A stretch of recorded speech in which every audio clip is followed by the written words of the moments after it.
आज हम डिस्कस कर रहे हैं कि कुछ चार्ज पार्टिकल है जो परपेंडिकुलर थ्रो किया गया है यूनिफॉर्म इलेक्ट्रिक फील्ड के अंदर, तो उसकी पाथ ऑफ ट्रेजेक्ट्री क्या होगी।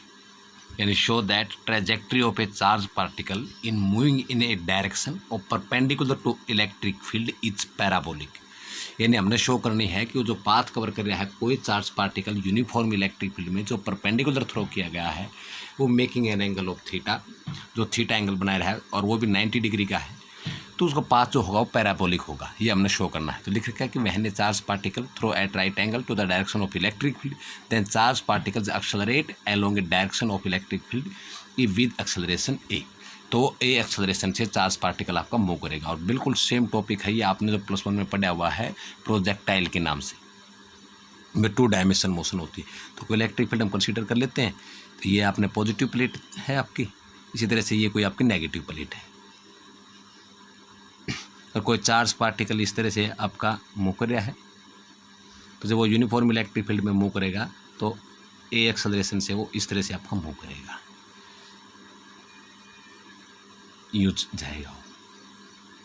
ये जो वर्टिकल डिस्टेंस है इसको मैं y मान लेता हूँ। ये y है आपकी जो वर्टिकल डिस्टेंस है।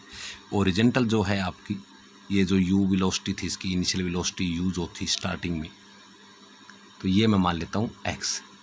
ये x हो जाएगी ओरिजिनल डिस्टेंस इसकी, वर्टिकल डिस्टेंस इसकी y हो जाएगी। और इलेक्ट्रिक पॉजिटिव से नेगेटिव है तो इलेक्ट्रिक फील्ड डायरेक्शन आपने पता है हमेशा पॉजिटिव से नेगेटिव होगी, तो इलेक्ट्रिक फील्ड की डायरेक्शन हो जाएगी। जब भी कोई चार्ज पार्टिकल राइट एंगल के ऊपर आपका इलेक्ट्रिक फील्ड डायरेक्शन में थ्रो किया जाता है तो वो ए एक्सेलरेशन से आपका डाउनवर्ड मूव कर रहा है। Initial velocity along x axis हमेशा कांस्टेंट रहती है। ये हमने +1 में बातें सारी पढ़ी हुई है प्रोजेक्टाइल की टॉपिक में कि initial velocity along original direction is always constant. अब इनिशियल वेलोसिटी अगर कांस्टेंट है तो नॉर्मली बात फिर एक्सेलरेशन तो जीरो हो जाएगी, क्योंकि एक्सेलरेशन क्या होती है, change in velocity. Velocity already constant है, यानी यू यानी constant along x axis. X का मतलब ओरिजिनल, जैसे आपने +1 में पढ़ा था पहले केस में ये एक्स एक्सिस थी, ये आपकी वाई एक्सिस थी, तो कैसे आप ऑब्जेक्ट को यूँ थ्रो अप कर रहे थे। इसका एक सेकंड केस भी था जब ऑब्जेक्ट को आप नीचे से ऊपर कर रहे थे यूँ आपका, जिसको एंगुलर प्रोजेक्शन का नाम भी दिया गया था। तो 2 केस हमने इसमें स्टडी की थी। तो फिलहाल हम बात कर रहे हैं इस केस के बारे में। तो initial velocity along x axis constant है तो फिर एक्सेलरेशन जीरो हो जाएगी। इनिशियल अब एक्सेलरेशन अगर इसके अलोंग में जीरो है तो एक्सेलरेशन अगर आप वाई के अलोंग में निकालोगे तो नीचे कौन लेके आएगा, ग्रेविटी, तो जी के बराबर हो जाएगी। अगर आप इसको ऊपर करोगे तो फिर ये -g के बराबर हो जाएगी, क्योंकि डायरेक्शन अपोजिट में हो जाएगी। अगर आप इस केस में लोगे तो ए वाई -g के बराबर हो जाएगी, इस केस में लोगे तो ए वाई आपकी जी के बराबर हो जाएगी वर्टिकल डाउनवर्ड में। तो यू एक्स यू के बराबर हो जाएगी। इनिशियल वेलोसिटी कांस्टेंट है आपकी, एक्सेलरेशन है ओरिजिनल में जीरो हो जाएगी, वर्टिकल में आपकी ग्रेविटी के बराबर हो जाएगी। तो इन कुछ चीज़ों का हम ध्यान रख के इस लेक्चर को ड्रा करेंगे। तो पहले देखते हैं कितनी फोर्स जो आपका मुँह तो कर ही रहा है, तो फोर्स तो उसके ऊपर लग रही है, इलेक्ट्रिक फील्ड फोर्स तो लगा रहा है।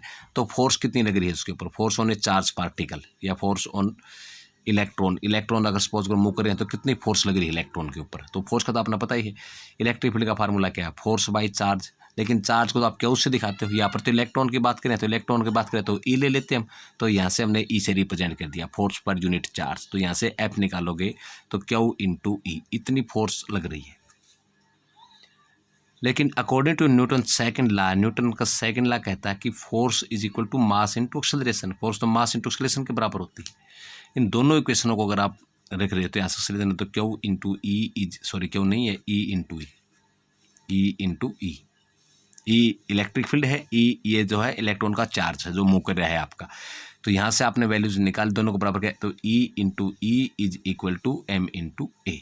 यहाँ से आपने निकालना क्या है, एक्सेलरेशन। तो ए को आप एक साइड में रखो, तो ई बाई एम।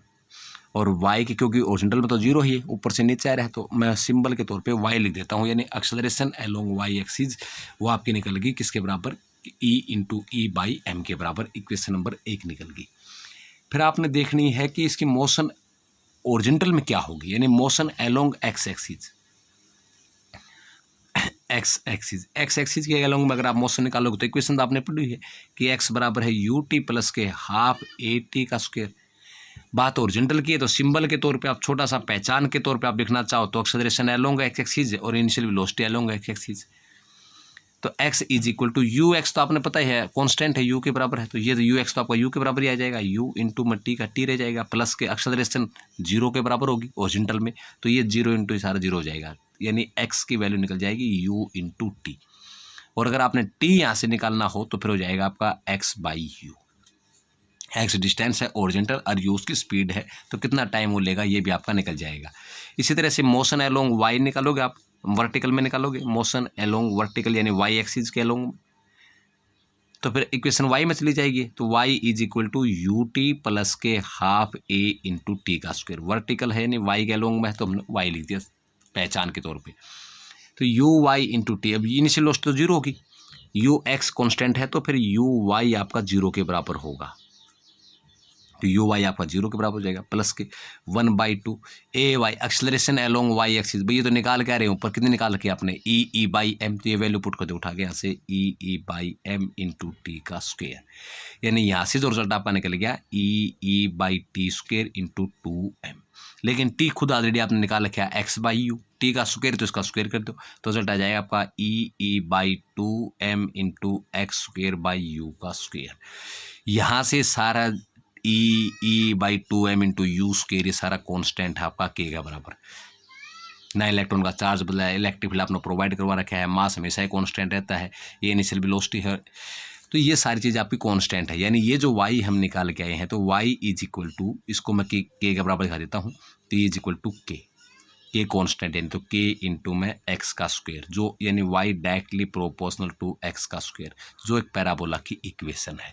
तो ये शो हो जाता है कि कोई जब चार्ज पार्टिकल इलेक्ट्रिक फील्ड में परपेंडिकुलर आप थ्रो कर रहे हो तो पैराबोलिक पाथ आपका कवर करता है कि y इज डायरेक्टली प्रोपोर्शनल हो जाएगा किसके बराबर, k इंटू में x का स्क्वायर के बराबर। लेकिन अब थोड़ा सा अगर इलेक्ट्रिक फील्ड के बारे में तो हमने स्टडी कर लिया, अगर इसी टॉपिक को थोड़ा मैग्नेटिक फील्ड में लेके चलें कि discuss the various types of path of a charge particle in uniform magnetic field, यानी वेरियस पाथ या पाथ ऑफ चार्ज पार्टिकल, क्योंकि फर्स्ट यूनिट तो हम पढ़ चुके हैं, थर्ड स्टडी कर ही रहे हैं इन यूनिफॉर्म मैग्नेटिक फील्ड, तो दोनों की थोड़ी कंपेरिजन भी कर लेते हैं कि इलेक्ट्रिक फील्ड में और मैग्नेटिक फील्ड में क्या होगा। तो जैसे हम अब बात करें हैं मैग्नेटिक फील्ड के बारे में, वो था इलेक्ट्रिक फील्ड का केस आपका।